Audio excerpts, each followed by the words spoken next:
여러분 구약에 나오는 모든 역사는 이스라엘의 역사입니다. 근데 우리가 이스라엘의 역사를 보면 그 안에서 우리의 신앙의 생활의 모습들을 발견하게 됩니다. 애굽을 나와서 광야에서 40년이라는 시간을 보내면서 그들이 보여준 신앙의 모습을 보면 은혜를 지나서 불순종으로 나아가고 또 징계를 지나면 다시 회복으로 이어지는 그러한 신앙의 여정들을 우리는 보게 됩니다. 홍해를 육지와 같이 건너는 은혜로 애굽의 추격에서 벗어날 수 있었지만 그들은 물이 없음에 불안해하고 또한 원망하며 불순종의 모습을 바로 보였습니다. 하나님은 그들을 책망하시면서도 그들에게 쓴물을 단물되게 하시고 먹을 것이 없다고 원망할 때 불순종하여 나갈 때에 만나와 메추라기로 채워주시면서 그들을 가나안까지 인도하시는 그 이스라엘의 역사를 우리는 봅니다. 그 이스라엘의 역사가 우리의 신앙의 역사와 너무나도 흡사하더라라는 것이죠. 가나안 정복 후에도 마찬가지입니다. 사사시대에도 동일한 패턴을 우리에게 보여주죠.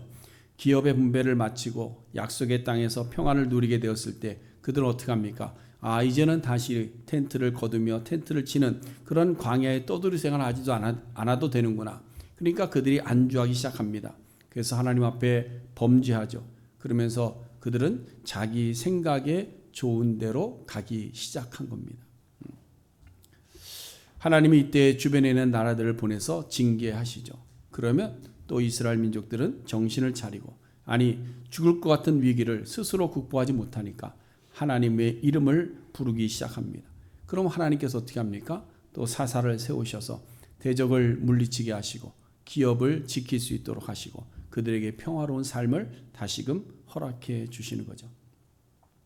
여러분, 이러한 이스라엘의 모습을 보면 누구의 모습과 같은가? 우리의 신앙의 모습과 너무나도 같더라라는 것이죠. 평안하고 좋을 때에는 그 삶을 누리는데 급급합니다. 그러다 또 하나님께서 치셔서 우리의 고통이 있을 때는 또다시 하나님을 붙잡습니다. 하나님 앞에 회개한다고 나옵니다. 그래서 하나님을 막 매달리다가 하나님께서 또 고쳐주시고 평안 주시고 또 다 채워주시면 어떡합니까? 그것 가지고 누리려고 세상으로 나아가는 거죠. 이러한 신앙의 패턴을 그대로 우리가 보여주고 있더라라는 거죠. 평안할 때 언약을 잊어버리고 불순종하게 되면 하나님은 반드시 징계하십니다. 그리고 회개하고 돌아올 때 다시 그들을 회복시켜 주십니다. 이것이 신앙의 패턴들이죠. 그럼 왜 하나님께서는 우리가 정말 이제는 끝이구나 라고 생각할 때에 그냥 완전히 버리지 아니하시고 우리를 다시 일으켜 세워 주시는가 하는 거예요. 왜 버리지 아니하시고 다시 일으켜 주시는가? 여러분, 이스라엘 민족이 가나안을 정복한 이후부터 오늘날까지 가장 수치스러운 순간이 있었다면 그것이 무엇일까요? 그것은 아마도 바벨론 포로로 끌려갈 때의 모습이 아닌가 저는 그렇게 생각을 해봅니다.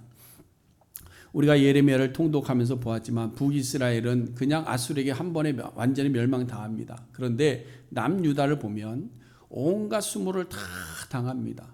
또 바벨론에 끌려가서까지 수모를 다 당합니다. 예루살렘이 함락되었습니다. 왕이라는 자가 밤중에 몰래 자기 하나 살아보겠다고 몰래 도망을 칩니다. 근데 그것도 성공 못하죠. 붙잡힙니다. 붙잡혀서 있는데 또 자기 아들들이 그 눈앞에서 죽임을 당하죠. 그것이 자기 눈으로 볼 수 있는 마지막 모습이었는데 그것이 자기 아들들이 죽는 모습입니다.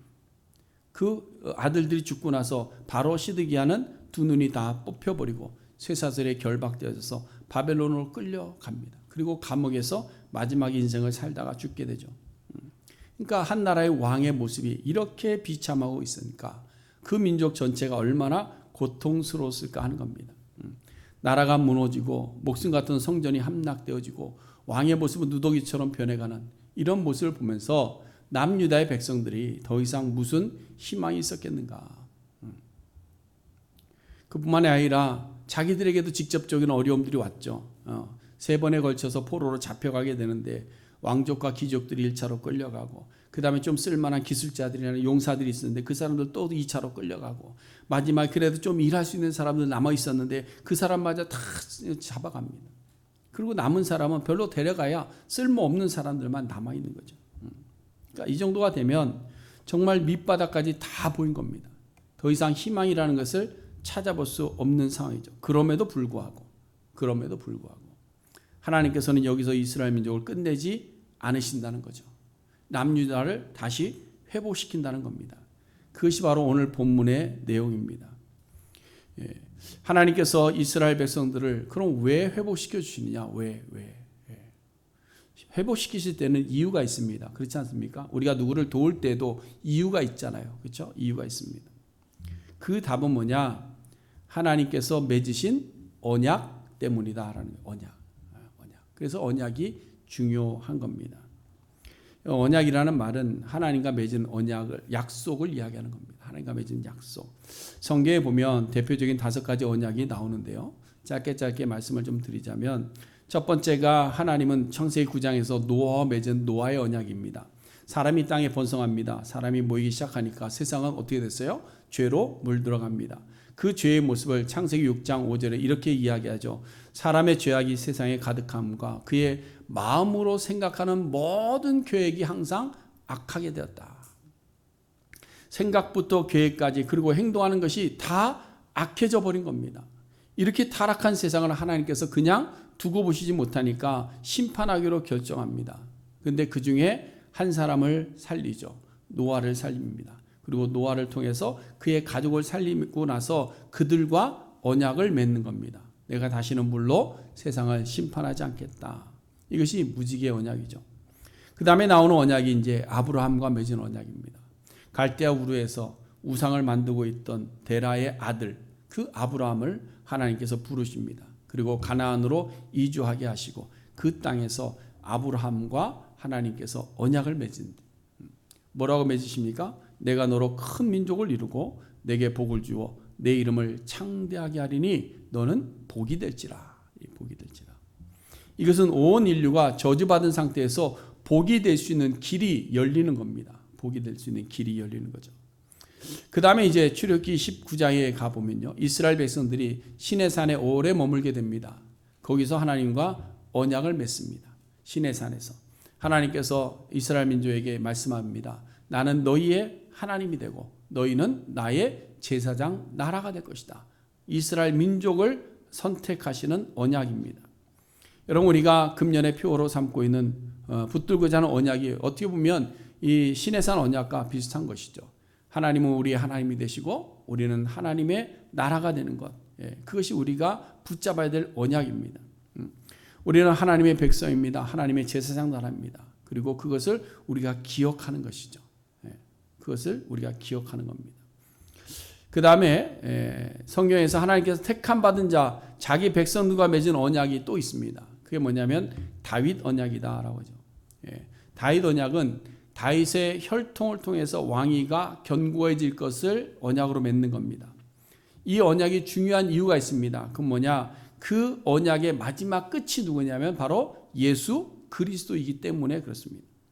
예수 그리스도의 역사성을 증명하면서 결정적인 증거가 바로 이 다윗의 혈통을 맺은 다윗의 언약입니다. 그래서 마태복음 1장에 보면 아브라함과 다윗의 세계에 나올 때 마지막에 예수님이 등장하게 되는 거죠. 그리고 마지막에 우리가 붙잡아야 될 두 번째 언약의 핵심은 뭐냐? 예수 그리스도를 통해서 우리에게 주시는 새 언약입니다. 새 언약. 이 5가지 언약의 성취 과정이 이미 역사 속에서 그대로 다 성취되어져 왔습니다. 물로 심판하는 것이 그쳤고요. 아브라함을 통해서 그의 자손들이 큰 민족을 이루었고요. 이스라엘 민족의 제사장 나라 되게 하셨고요. 다윗의 후손을 통해서 남유다의 왕위가 계승되면서 마지막 예수 그리스도가 이 땅에 오셨고, 이제 남은 것이 예수 그리스도께서 우리에게 약속하신 새 언약이 남아 있는 겁니다. 자, 이렇게 성경에 제시된 언약이 변하지 않고 그대로 성취된 것은 성경의 언약이 굉장히 일방적이기 때문에 그렇습니다. 우리가 흔히 생각하는 약속 같은 경우는요, 두 사람이 서로 쌍방의 조건이 맞을 때 서로 합의하에 체결이 됩니다. 그래서 도장 찍고 뭐 손가락 걸고 피로 맹세하고 다 합니다. 그렇게 해도 어떻습니까? 한쪽에서 좀 부족하다, 마음에 안 든다, 그러면 언제든지 깨버릴 수 있는 것이죠. 그러나 하나님이 우리와 맺은 언약은 하나님과 사람과의 쌍방간의 언약 체결이지만 실제로는 하나님의 일방적인 언약 체결입니다. 이것이 특징이죠.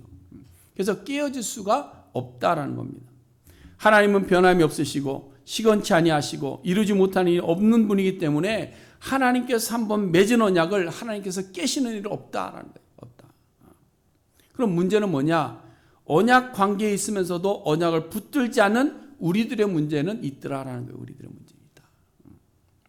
앞서도 말씀을 드렸지만 이스라엘 백성들이 포로로 잡혀가게 된 이유가 무엇입니까? 그 이유. 오늘 본문 1절에 그 이유를 이야기합니다.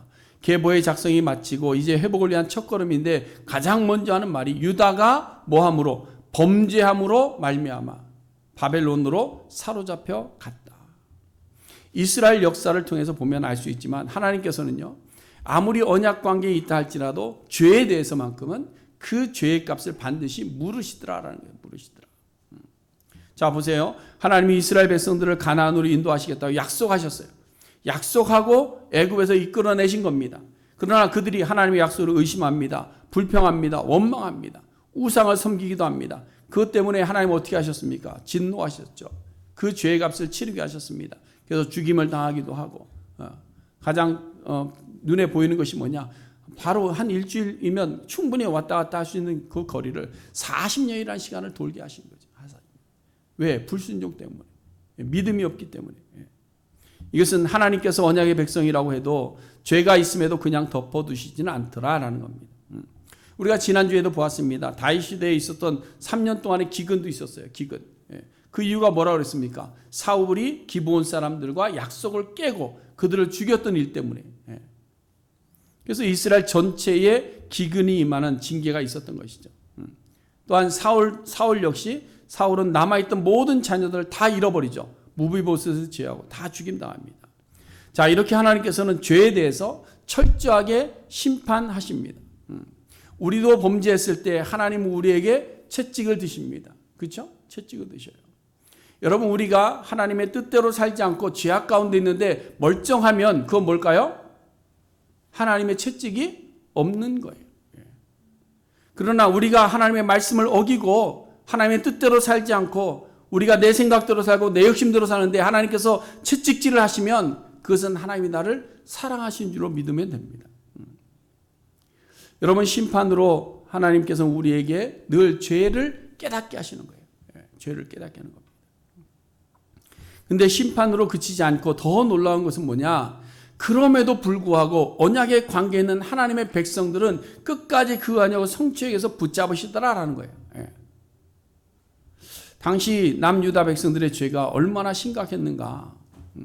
우리가 열왕기서나 역대기를 보면 다 압니다. 열왕기하 21장에 보니까 므낫세가 왕이 되었는데 여호와의 성전에다가 이방 아세라 목사를 갖다 놓습니다. 예루살렘 성전 안에다가 이방 신상을 갖다 놓는 거예요. 이런 성신을 갖다 놓고 제단 만들고 우상 숭배하고 자기 아들들을 그냥 인신제사로 해서 드리기도 하고 막 그랬습니다. 그뿐 아니라 이사야 5장에 보니까 부유한 사람들은 가난한 사람들을 착취합니다. 집과 전토를 빼앗습니다. 자신들의 탐욕의 별을 자꾸 불려갑니다. 재판관들은 뇌물을 받고 재판을 어긋나게 합니다. 악인들을 의롭다고 의인들에게 죄를 묻습니다. 그러니까 공의가 다 빼앗긴 거죠. 이런 일들이 사회 속에서 심각하게 일어나고 있었죠. 더 심각한 것은 뭐냐? 그들이 하나님의 선민이라고 이야기하면서 우리가 하나님을 믿습니다라고 이야기를 하면서 입으로는 그렇게 이야기하는데 결국은 누구를 의지했느냐? 이방 나라의 힘들을 의지하더라는 거예요. 애굽을 쫓아가고 아수르를 쫓아가서 우리 좀 도와달라고 그들의 군사력에 의지하려고 이리 붙었다 저리 붙었다. 선지자가 와서 외칩니다. 너희들 그렇게 해서는 안 된다. 이 나라가 곧 멸망한다. 그런데 듣지 않습니다. 너희들 멸망한다. 심판받는다. 그러니까 듣기 싫다고 붙잡아갑니다. 죽이려고 합니다. 이런 일들이 어디서 벌어졌느냐? 남유다에서 벌어지고 있었던 거예요. 그러니까 아무리 언약 백성이라도 이러한 범죄에 대해서 하나님께서 심판하시는 거죠. 그래서 바벨론 포로로 잡혀가게 하셨던 거예요. 그리고 나서 약속하신 70년의 세월이 지나고 그들을 이제 고국으로 다시 돌려보내는 것. 그것은 바로 하나님의 언약 때문이었다라는 거예요.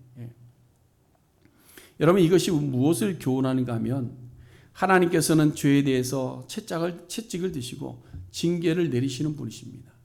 그럼에도 불구하고 결코 하나님은 언약을 파기하시는 분은 아니시더라라는 것이죠. 그렇기 때문에 우리가 징계를 받을 때 감사할 수 있는 겁니다. 죄로 인해서 채찍 맞을 때 기뻐할 수 있는 겁니다. 왜? 징계가 있다는 것은 하나님께서 우리를 회복시키실 시간이 다가왔다는 것과 같은 이야기이기 때문이죠.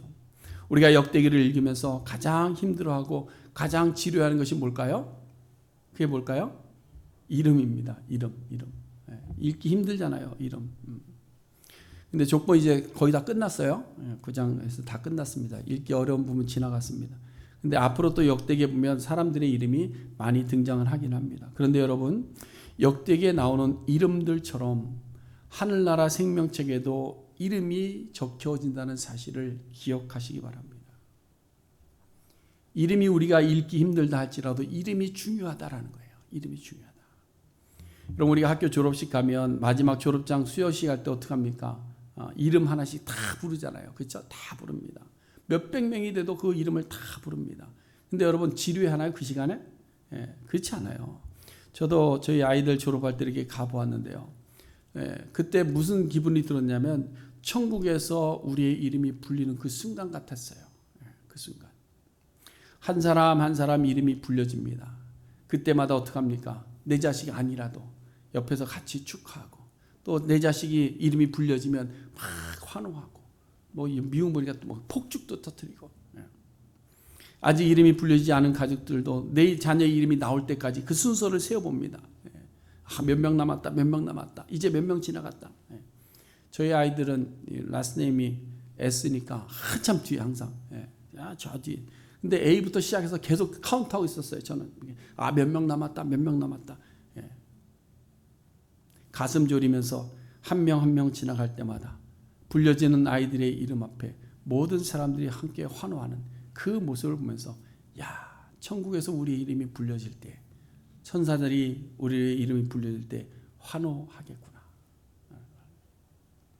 지금 유다 백성들의 족보에 나오는 이름은 하늘나라의 생명책에 기록되어진 언약 백성의 이름을 보여주고 있는 겁니다. 그러니까 여러분, 우리의 이름이 하나님 앞에 들려지는 것이 은혜일까요? 아닐까요? 하나님 앞에 들려지는 것이 은혜인 줄로 믿으시길 바랍니다. 우리가 찬양하잖아요. 나를 지으신 주님 내 안에 계셔 처음부터 내 삶은 그의 손에 있었죠. 그 다음 뭐죠? 내 이름 아시죠.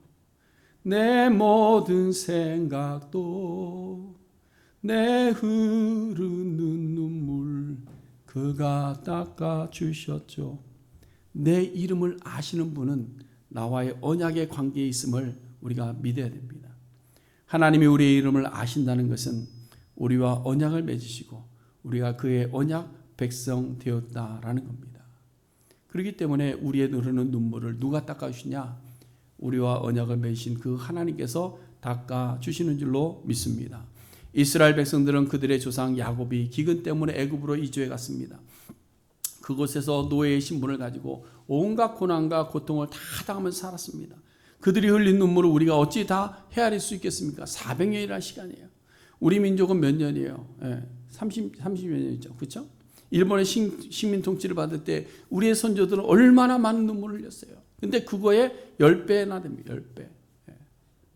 400년이라는 기간 동안 이스라엘 민족은 통곡하며 눈물 흘렸어요.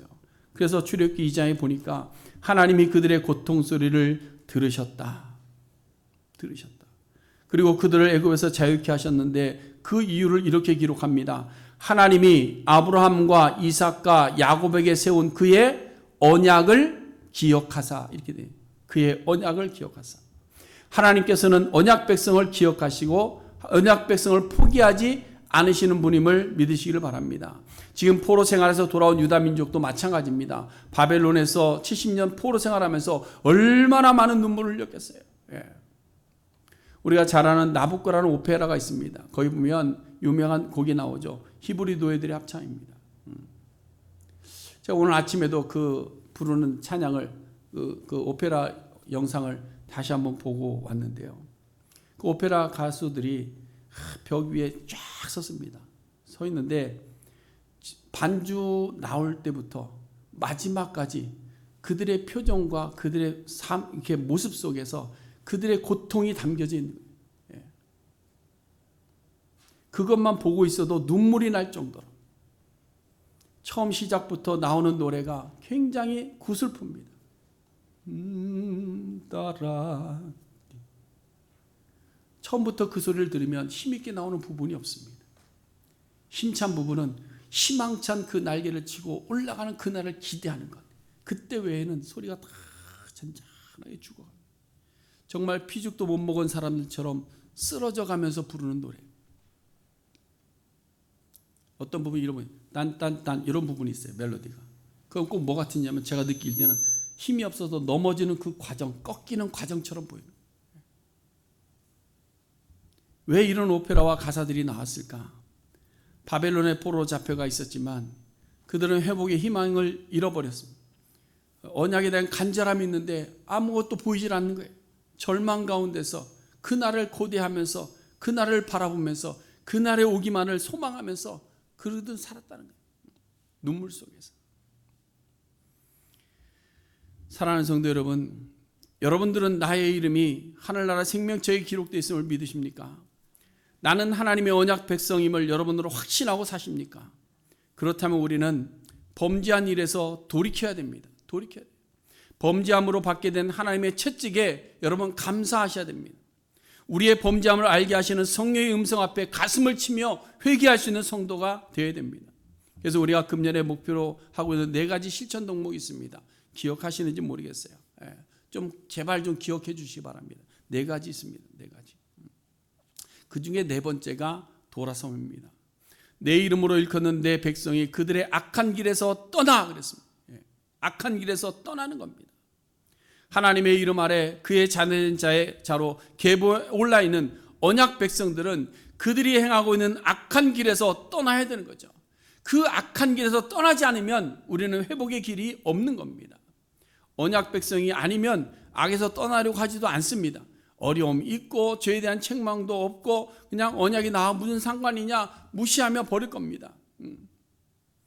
여러분 마태복음 8장에 보니까 예수님께서 가다라 지방에서 귀신 들린 자들을 만나게 됩니다. 그때 그들이 소리 지릅니다. 뭐라고 소리 지르는지 아세요? 하나님의 아들이요. 예수님에 대해서 하나님의 아들이만 압니다. 근데 그 다음에 뭐라고 이야기하느냐? 우리가 당신과 무슨 상관이 있습니까? 무슨 상관이 있습니까? 귀신도 예수님이 하나님의 아들임을 알고 인정을 합니다. 그런데 그 뒤에 나오는 말이 뭐냐?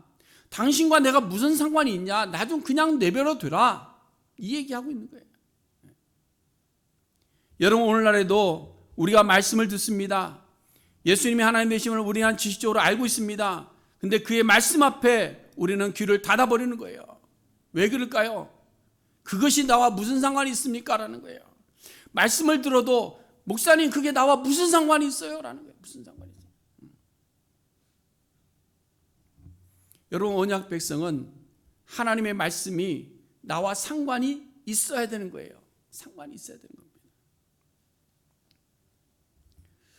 자, 그럼 이제 우리가 하나님의 언약 백성으로 회복되기 위해서는 어떻게 해야 되느냐? 어떻게 해야 되느냐? 앞서 죄에서 떠나는 삶의 실천을 일환으로 2번째가 뭐냐? 하나님의 얼굴을 구하며 예배의 자리에 나오는 겁니다. 예배의 자리. 오늘 본문에 보면요. 포로 생활에서 돌아온 자들 중에 성읍에 가장 먼저 거주하게 된 사람들이 누구냐? 제사장이고 레위 사람이고 느디딤 사람들입니다. 제사장도 알고 레위 사람도 잘 알아요. 근데 느디딤 사람은 좀 생소할 수 있습니다. 이 사람들이 누구냐? 성전에서 봉사하는 일을 하던 사람들입니다.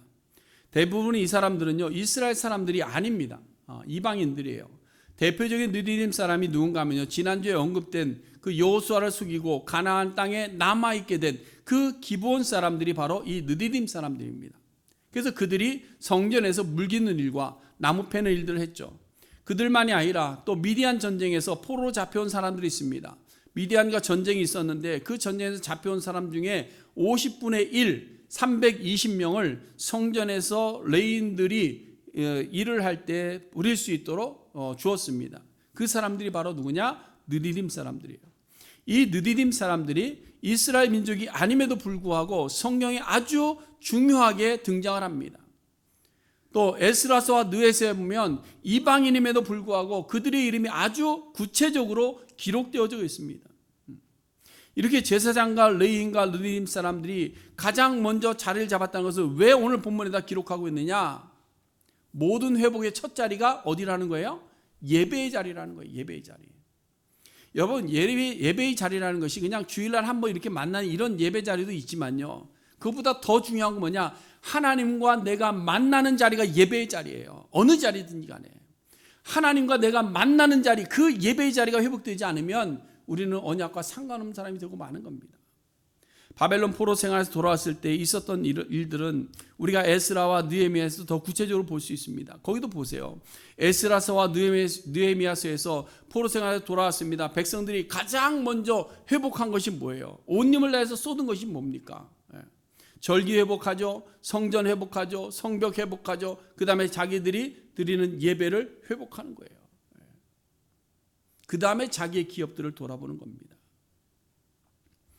여러분, 지금 우리 교회도 위기의 시대를 살아갑니다. 여러분, 우리 교회도 위기입니다. 그럼 교회의 위기라는 것이 뭐냐? 다른 것이 아니고요, 언약에 대한 인식이 왜곡되고 있다는 거예요. 언약에 대한 인식이 아예 없다라는 겁니다. 이것이 교회의 위기입니다. 교회의 위기. 왜 그러냐? 사사시대가 그랬거든요. 사사시대를 대표하는 한 가지 죄를 꼽으라고 한다면 그게 뭘까요? 사람이 각기 자기 소견에 옳은 대로 행하였더라. 모든 것이 각기 자기 좋을 대로 하는 겁니다. 자기 좋을 대로. 예배도 자기 좋을 대로, 기도도 자기 좋을 대로, 신앙생활도 자기 좋을 대로, 사회에서도 자기 좋을 대로. 여러분, 지금 우리의 신앙생활이 어쩌면 사사시대와 너무나도 똑같습니다. 하나님과 맺은 언약 안에 머물려고 하지 않습니다. 하나님과 맺은 언약을 붙들려고도 하지 않습니다. 하나님과 맺은 언약을 왜곡합니다. 해야 할 일은 하지 않습니다. 내가 하고 싶은 것만 하는 거예요. 하나님과 맺은 언약을 따라서 순종하기보다는 나의 교만을 드러낼 때가 더 많더라라는 거예요. 그럼에도 불구하고 하나님의 언약은 지금도 우리 안에 역사하고 계십니다. 그래서 성경은 이야기합니다. 혹 그 어미는 자녀를 잊어버릴지라도 하나님은 자기 백성을 잊지 아니하신다. 사랑하는 성도 여러분, 우리는 예수 그리스도를 믿음으로 영접하는 순간 우리는 하나님의 언약 백성이 되는 겁니다. 이것을 믿으시기를 바랍니다. 예수 그리스도를 믿는다는 것은 뭐냐? 하나님과 우리의 언약 체결과 같은 거예요. 그러면 하나님은 그 언약을 잊으시느냐? 하나님은 결코 잊지 아니하십니다. 그래서 우리가 혹 넘어진다 해도, 우리가 혹 실수한다 할지라도 하나님께서는 채찍을 드실 망정 우리와 맺은 언약을 잊어버리시는 분은 아니시더라라는 거예요. 그럼 채찍을 왜 드시느냐? 돌아오게 하시기 위해 돌아오게. 그러므로 오늘 우리는 우리 안에는 언약에 대한 확신이 있어야 됩니다. 확신. 그리고 그 언약을 붙들어야 됩니다. 언약을 회복해야 되는 거예요. 이미 언약 백성들을 믿고 확신하시는 성도님들은 더욱더 순종할 수 있는 자리로 갈 수 있는 거예요. 순종은 그냥 나오는 것이 아니라 언약을 확신할 때, 언약을 붙들 때 순종할 수 있는 거예요. 그래서 우리가 언약을 붙들고 순종하기 위해서 오늘 두 가지 실천 동목 말씀드렸습니다. 첫 번째는 죄악에서 돌이켜야 됩니다. 악한 길이 뭐냐? 하나님께서 명하지 않으신, 하나님께서 금하신 일들, 하나님께서 하라 했는데 하지 않은 일들, 이런 것들이 악한 길입니다. 그 악한 길에서 돌아서서 순종의 길로 나아갈 수 있는 우리의 삶이 될 수 있기를 바랍니다. 두 번째로는 예배의 자리를 회복해야 됩니다. 먼저는 예배의 자리에 빠지지 마세요. 우리가 혼자 예배할 수 없으면 이렇게 주일마다 모여서 만들어 놓은 예배라도 잘 참석하세요. 만들어진 예배라도. 주일날 모여서 예배하고 새벽에 또 일어나시면 새벽 기도에 함께 참여하시고, 그래서 예배의 삶이 우리의 삶의 습관되도록 해야 돼요. 시간이 남아서 예배하는 것이 아니라 예배가 먼저 우리의 삶의 습관이 되는 거예요. 습관. 그래서 우리의 삶의 모든 영역이 다시금 회복되는 복을 누릴 수 있으려면 우리의 언약을 잊지 아니하시는 그 하나님과 맺은 언약을 붙들고 우리는 죄에서 돌아서고 예배의 자리를 회복할 때 우리는 회복되는 복을 누리게 될 줄로 믿습니다. 기도하겠습니다. 사랑 많으신